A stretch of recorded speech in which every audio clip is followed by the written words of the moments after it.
Good afternoon, everyone. Je suis fier de faire partie d'un gouvernement qui est engagé envers le processus de négociation collective. La négociation collective n'est pas facile, mais lorsque les partis mettent le travail à la table, notre économie s'en sort toujours mieux. Dans les négociations actuelles entre la Compagnie des chemins de fer nationaux du Canada, le Canadien Pacifique de Kansas City et la Conférence ferroviaire des Teamsters Canada, une entente se fait toujours attendre.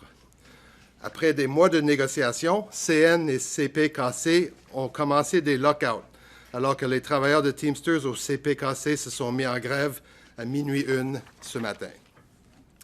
Ces négociations collectives appartiennent uniquement à CN, CPKC et à la Conférence ferroviaire de Teamsters Canada, mais les répercussions de l'impasse actuelle sont ressenties par l'ensemble des Canadiens. Et impasse, il y a.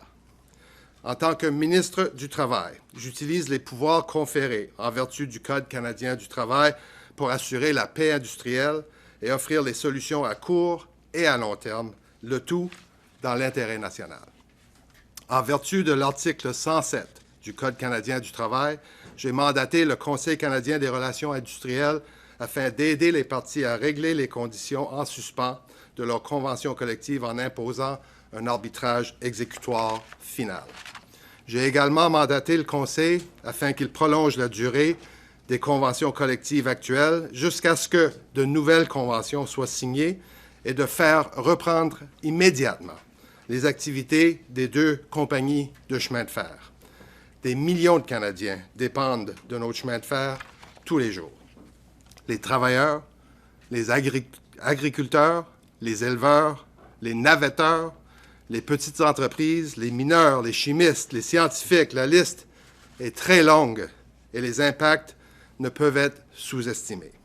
À l'échelle de l'ensemble du pays, d'ailleurs dans tous les coins de notre pays. Nos chemins de fer ont des répercussions sur l'eau que nous buvons avec l'expédition de chlore et ils aident à cultiver les aliments que nous mangeons avec de la potasse extraite pour l'engrais. Il est de la responsabilité du gouvernement d'assurer la paix industrielle dans ce secteur vital. Ainsi, nous examinerons pourquoi nous vivons des conflits répétés dans le secteur ferroviaire et les conditions qui ont conduit aux arrêts de travail simultanés que nous observons. Les Canadiens doivent avoir l'assurance que leur gouvernement ne les laissera pas souffrir lorsque les partis ne s'acquittent pas de leurs responsabilités envers eux à la table des négociations, surtout lorsque la sécurité des travailleurs et celle de la collectivité sont en jeu. Les accords négociés sont et seront toujours la meilleure façon d'aller de l'avant. La négociation collective est la façon dont les ententes les plus solides et les plus durables sont conclues. Des ententes qui sont bonnes pour les syndicats et pour les employeurs. Le Canada est une nation commerçante.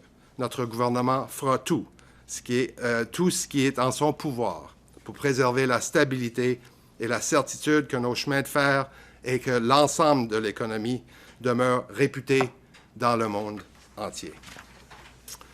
I'll repeat it in English. I'm proud, obviously, to be part of a government that has done a lot for the labor movement and is committed totally to collective bargaining. Collective bargaining is not easy, but when parties put in the work at the table, our economy is always better off as a result. In the current collective bargaining negotiations between Canadian National Railway, Canadian Pacific Kansas City, and the Teamsters Canada Rail Conference, an agreement has so far proven elusive. After months of negotiations, CN Rail and CPKC began lockouts while Teamsters Canada rail workers at CPKC went on strike at 12:01 a.m. this morning. These collective bargaining negotiations belong to these parties, but their effects and the impacts of the current impasse are being borne by all Canadians. And there is an impasse. As Minister of Labour, I am using my authorities under the Canada Labour Code to secure industrial peace and deliver the short and long-term solutions that are in the national interest. Under Section 107 of the Canada Labour Code, I've directed the Canada Industrial Relations Board to assist the parties in settling the outstanding terms of their collective agreements by imposing final binding arbitration. I have also directed the board to extend the term of the current collective agreements until new agreements have been signed, and for operations on both railways to resume forthwith. Millions of Canadians rely on our railways every day.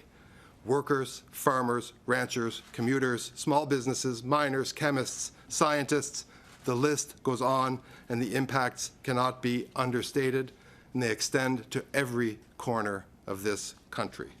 Our railways have impacts on the water we drink with the shipment of chlorine, and they help grow the food we eat with potash mined for fertilizer.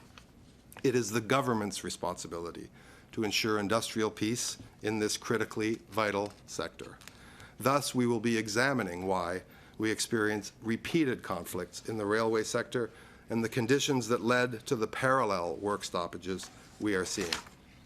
Canadians must be assured that their government will not allow them to suffer when parties do not fill their responsibility to them at the bargaining table, especially where worker and community safety is at stake. Negotiated agreements have and will always be the best way forward. Collective bargaining is how the strongest, longest-lasting deals are made, deals that are good for unions and employers alike. Canada is a trading nation. Our government will do everything in its power to preserve the stability and certainty that our railways and entire economy are renowned for the world over. Merci beaucoup. I'll be happy to take your questions. Thank you. I understand we have about 15 minutes for questions. We'll start with Noju Damalise, Canadian Press. Hi, Minister. When the WestJet strike happened, the order for binding arbitration didn't end the strike. Can you confirm whether this order will actually end the strike, the lockout in this case? We're confident that it will. When? The Canada Industrial Relations Board now has its own process to follow. It will be following that, and that will extend over the coming hours and couple days. Yep. Okay, so, sorry, can you clarify what's going to happen now, as in when do you expect it to end? Like, will railways be operating tomorrow? And do you blame the railway companies for the lockout today? The process is that I direct the Canada Industrial Relations Board. They, of course, are an independent body, an arm's length body. They have a process that includes and requires consultation with the parties. They will be doing that and rendering a decision, I hope, very quickly. Marie Chabot-Johnson, Radio-Canada. Combien de temps, si le processus va jusqu'à la fin de l'arbitration, combien de temps ça pourrait prendre? Puis là, je vous entends dire que vous pensez que ça va aider à ce que les gens retournent au travail, mais est-ce que vous exigez qu'ils reviennent au travail ou vous attendez à ce que le processus ramène les gens au travail? Ben, c'est une question très technique, mais le processus va aboutir. Nous sommes très, très confiants en une ordonnance de retour au travail, effectivement. Est-ce qu'on parle de jours, de semaines? Le processus ne s'allonge pas au-delà de 2 jours, probablement, mais il y a un processus indépendant. C'est un tribunal administratif indépendant, le CCRI, et ils vont se pencher là-dessus dès maintenant. Et pourquoi ne pas avoir opté pour une loi spéciale à la place? Parce que le Parlement ne siège pas. Nick Murray, CBC. Hi, Mr. I just want to go back to one of the previous questions, and I'm curious what the actual wording of the order is, because going back to that Industrial Relations Board decision from earlier this month in the WestJet case, they said that unless the order explicitly lays out either that the lockout has to end or that workers aren't allowed to strike, that both sides can continue those activities. So can you lay us out for what exactly the wording of the order is? Well, you'll be able to get that, I'm sure, online at the appropriate time. I'm not quite sure how those processes unfold, but fundamentally we are asking the board to direct a resumption of activities and a return to work at the railways.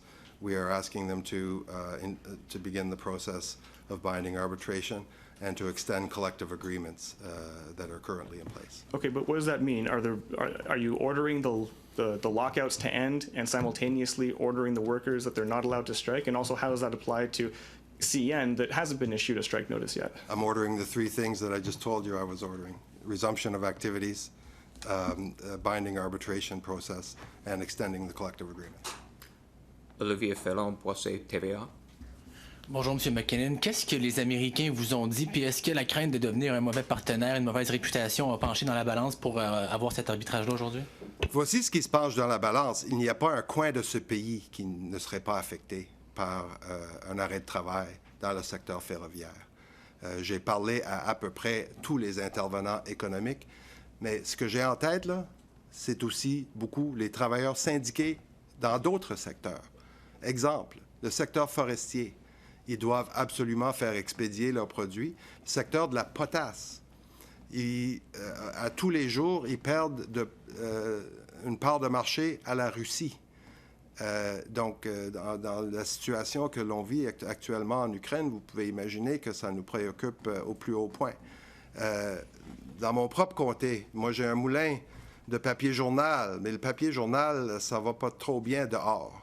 Et si ces compagnies-là doivent fermer leurs machines, bien, ce sont les travailleurs qui sont affectés, bien souvent des travailleurs syndiqués. Donc, notre économie en dépend.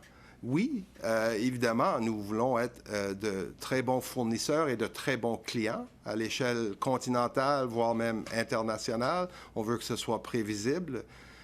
Donc, c'est pour cela que, comme j'ai indiqué, nous allons examiner pourquoi nous avons ces arrêts de travail ou ces menaces d'arrêt de travail à répétition et pourquoi particulièrement aujourd'hui, là, on fait face à un double arrêt de travail, un arrêt de travail en parallèle de deux compagnies que ça fait très, très longtemps qu'on n'a pas vu ici au Canada.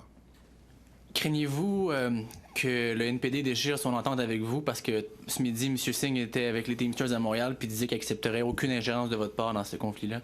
Je laisserai M. Singh parler pour lui-même. Tout ce que je peux vous dire, c'est que je travaille de très près avec les leaders syndicaux dans l'ensemble du pays. J'ai consulté à peu près tout le monde que j'ai pu consulter dans les gouvernements des provinces, dans la société civile, bien entendu, et je crois comprendre qu'il y a consensus. Oui, on croit de façon absolue au processus des négociations collectives, mais nous croyons également que le Canada et son économie ne peut pas attendre une entente qui se fait attendre et lorsqu'il y a impasse fondamentale. Jeremy Shaw, CTV. It doesn't seem to be specifically clear how soon this could get workers back to work and trains running again. And so we've heard from industry groups on the economic impacts here, tens of millions of dollars a day. What will the federal government do to mitigate economic impacts? Well, we are acting, I think you would agree, we gave negotiations every possible opportunity to succeed, right up until midday today. I spoke to the mediators. I, as you know, visited with the parties in Montreal and in Calgary in the prior days. Came to my own conclusions, but we have an impasse here. We wanted to give these negotiations the absolute possibility of concluding successfully. We see little prospect of that currently, and I think I was pretty transparent and open about that. So now, what do we have? We have the tools that the law, that Parliament has given the Minister of Labour. Those tools include the ability to direct the CIRB to do the three things that I just indicated, and then to issue an order. We're hoping and confident that they will do that with dispatch, but they are an independent agency, and they will do what they have to do to make sure that they follow all of their procedures. At the end of that, I think you'll have the clarity that you're seeking. What kind of pressure did you face from your American counterparts? What did you hear from them in those conversations? Well, actually, I had very helpful conversations with American counterparts, with American businesses, with all sorts of stakeholders in the U.S., who have all, of course, gone through this very similar processes and have had similar work stoppages or labor conflicts. I would categorize it or characterize it as helpful advice, understanding, and those relationships are extremely strong, and I know the government is very grateful for them. Laura Dillon Kane, Bloomberg. Thanks for taking our questions. So when it comes to the CIRB, I'm just wondering what changed between last week and now in terms of your decision to order them to impose binding arbitration? Thank you. Good question. I turned down, as you know, a request from one of the parties to do something similar last week because we believe in collective bargaining. We believe that with a deadline looming that we could see some progress at the negotiating table. We wanted to go through that deadline to give our mediators, who, by the way, I need to say thank you to. These people have spent long days and nights in hotel rooms with union and company negotiators and done their very best, and they have a very high level of success. So we wanted to give it every chance of success, every chance to succeed. Unfortunately, in this case, we weren't able to. And that is why we have come to this decision today. Did the decision have anything to do with your certainty that the CIRB would approve this request for binding arbitration? In a sense, why not approve it ahead of this stoppage happening and this damage that's already being wrought to the economy? Well, there is a right to strike in this country. There are obviously mitigating factors, the ones I just finished describing, I think, at great length. The fact is that we believe in collective bargaining. We believe in the ability of workers and their unions to sit down at tables and freely exercise their ability to negotiate. And we wanted to give every minute of possibility for that process to succeed. Catherine Levesque, National Post. Hi, Minister. In the same vein of questioning, you had this option on your table a week ago and you rejected it. Can you explain why exactly, and were you still hopeful as of yesterday that there would be an agreement? Well, I think as I just said, we were hoping to give this process every chance of success. We had our best mediating teams on the ground with the parties. I myself visited with both the companies and the unions involved here. And gave them every possibility and every resource. Unfortunately, we are at an impasse. There is no question that we are at an impasse. The issues remain, the parties remain very, very far apart on these issues. They're important issues. They're important issues to members of those unions. They're important issues to the employers. It's not my job to pick sides here. We're interested solely in making sure that labor relations in this country remain on a sure footing, and that this very unusual situation where we have two national railways who have suspended operations, that situation not be prolonged unduly. And just as a follow-up, is Canada still considered to be a reliable trade partner?